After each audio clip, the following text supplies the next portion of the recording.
Okay, so you're watching the Weather Channel, right? And there's this hurricane swirling out there in the Gulf. You know that feeling like, something big is coming. Yeah, that pit in your stomach. Exactly. And this time, it's Helene. And she is looking mean. No kidding. We're talking a serious storm brewing out there. So in this deep dive, we're going to unpack Hurricane Helene.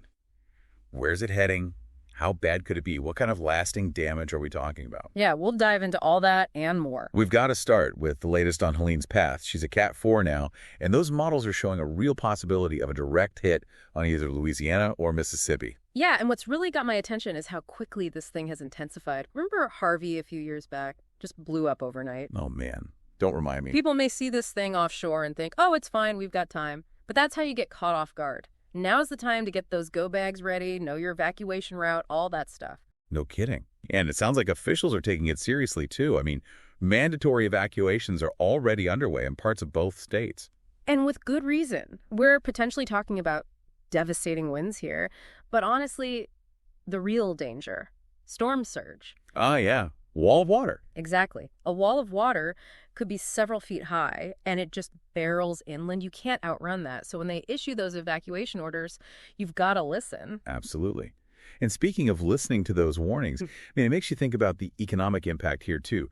Businesses boarded up, people unable to work, supply chain disruptions.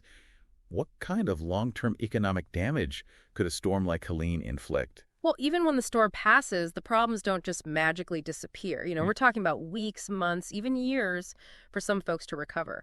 Think about all the businesses on the Gulf Coast, fishing, tourism, all that. It takes a huge hit. So it's not just about those few days of intense weather, it's the after effects, too. Exactly. And those after effects ripple outwards, too. Supply chains get disrupted, prices go up, all sorts of things. So to wrap up, it looks like Helene is set to slam into the Gulf Coast in the coming days, possibly as a major hurricane, and it could have a huge impact on millions of people, both in the short term and in the long term. Absolutely. And, it makes you wonder, with these intense hurricanes happening more and more often these days, how can these coastal areas become more resilient? What can we do to prepare for the next Helene? Because there will be a next one. That's a great question, and one we'll have to explore further.